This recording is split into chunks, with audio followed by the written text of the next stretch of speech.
मुजफ्फरनगर जिले में एसपी-आरएलडी गठबंधन ने 6 के 6 हिंदू उम्मीदवार उतारे हैं, जो कि पहले कभी नहीं हुआ था। लेकिन आखिरकार क्या कारण है इस बार, बात करने के लिए हमारे साथ हैं अनिल कुमार। विधायक कहा जाता है, बसपा से सपा में शामिल हुए हैं, लेकिन इस गठबंधन में आकर क्या अंतर आया है और कैसे? मैं 10 साल बीएसपी से मैं ले रहा हूँ। 3 चुनाव बसपा से लड़ा हूँ। 3 में से 2 जीता हूँ लगातार। फर्स्ट टाइम वाला, सेकंड टाइम वाला, तीसरा 17 का चुनाव हारा हूँ।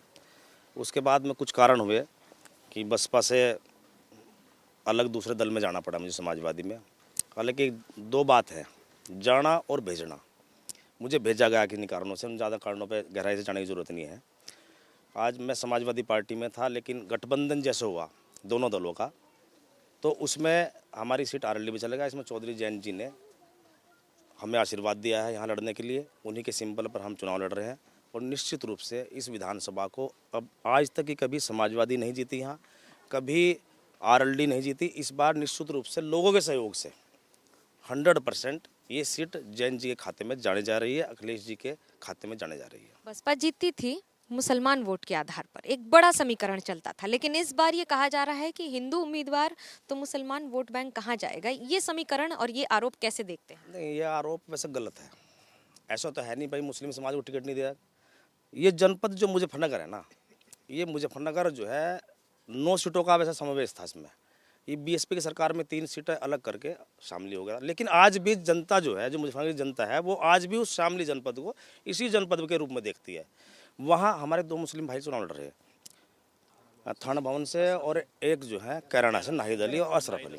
तो यहाँ की जनता में कोई ऐसी बात नहीं है। ये जो है विपक्ष के जो लोग हैं ना, उसे इस मुद्दे को उछालने की कोशिश कर रहे हैं। लेकिन मुझे पूर्ण विश्वास है, ये जो रिपोर्ट मैं आपको दे रहा हूँ अपने मुस्लिम भाइयों के आधार पर दे रहा हूँ, असफल होंगे। 100% हमारा मुस्लिम मतदाता गठबंधन के साथ खड़ा है। अनिल जी, बीजेपी कहती है कि हमारी प्रयोगशाला पर अब सपा आरएलडी गठबंधन अपना प्रयोग कर रहा है। सही कह रहे हैं।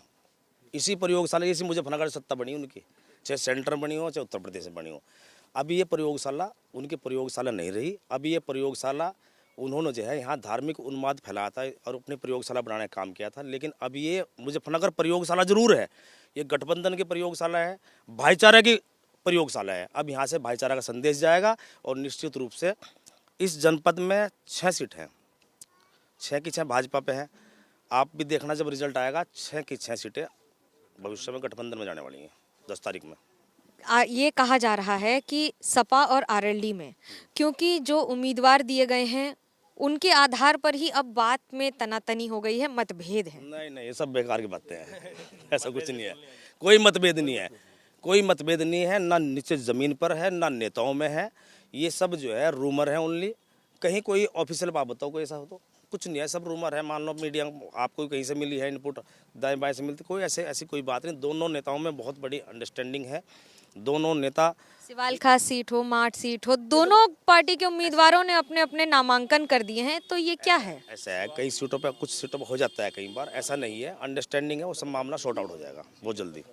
इस बार वो कौन सी 3 बातें जिसके आधार पर आपको जीत का भरोसा है? 3 नहीं है, 1 साल में 365 दिन हो और 5 साल में 1800 कुछ हो, उतनी ही बात है भाजपा के खिलाफ। जितने दिन उतनी बात। यहाँ बीजेपी ने इस प्रदेश में मुद्दों के सिवाय कुछ और काम ही नहीं किया। शिलान्यास करने का काम कर रहे अंतिम समय में, जबकि शिलान्यास इनको करने चाहिए था शुरुआत में। आज उद्घाटन करते तो शायद जनता इनके साथ खड़ी होती है। आज जाट किसके साथ हैं? क्योंकि मुजफ्फरनगर में जाट की जितनी बड़ी बहुत चौधरी जयंत जी के साथ है एक तरफा। चौधरी जयंत जी उनके नेता हैं, नहीं नेता हैं। देखो आज इसलिए साथ है, देखो किसान जो जाट समाज है या और अन्य वर्ग है, किसान वर्ग है। जाट हमेशा हमेशा जो है किसान के नाम से जाना जाता है। और अन्य लोग भी जो खेती किसानी करते हैं वो भी इस साथ में जुड़े हुए हैं।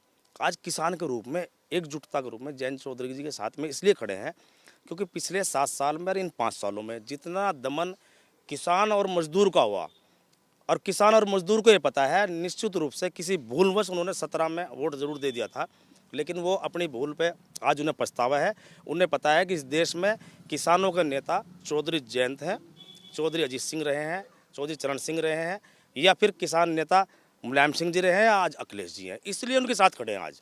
वो आज असलियत में अपने जो उनके असली नेता हैं किसानों के, उनके साथ खड़े हो गए आज। दंगों के आधार पर जिस तरह से सत्ता परिवर्तन हुआ है मुजफ्फरनगर में, इस बार दंगों की आग कितनी रहेगी? दंगों कोई आग नहीं है, सब बारिश पड़ेगी इन पर। कई दिन से बारिश पड़ रही, ठंडी होली सब। हाँ, कुछ नहीं है। जिस आधार पर बीजेपी बार बार कहती है कि हम इसी सवाल पर फिर से जाएंगे, और किसान आंदोलन का कितना असर रहेगा? किसान आंदोलन का पूरा असर है। ये किसान आंदोलन का ही असर है कि नरेंद्र मोदी सरकार ने बिल वापस लेने पड़े उन्हें। नहीं तो नरेंद्र मोदी सरकार बड़ी हठधर्मी वाली सरकार है। ये जो काम करते हैं उसे वापस बिल्कुल नहीं करते। लेकिन ये भी मोदी सरकार को ये पता है कि इस देश में जो आपकी सरकार है वह किसान और मजदूर ने बनाई है। 80% लोग इस देश में गरीब लोग हैं, किसान मजदूर लोग हैं। वो हर 5 साल सरकार बनाने का काम करते हैं कि भाई ये सरकार इस बार हमारा भला करेगी। बड़ी उम्मीद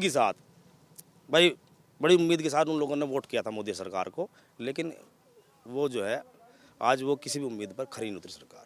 हैंडपंप के सिंबल पर टोपी के उम्मीदवार, कैसे देखते हैं इसको? टोपी तो हरी और लाल दोनों है हमारे पास। हाँ, एक जेब में हरी, एक जेब में लाल है। दिखाइए जरा। वो है गाड़ी में रखी। इसको कहते हैं राजनीति। जहां जाएं वहां पर उसी रंग की टोपी लगाएं। कैमरा पर्सन सूरज पांडे के साथ मनोज्ञा लोईवाल, मुजफ्फरनगर, एबीपी न्यूज।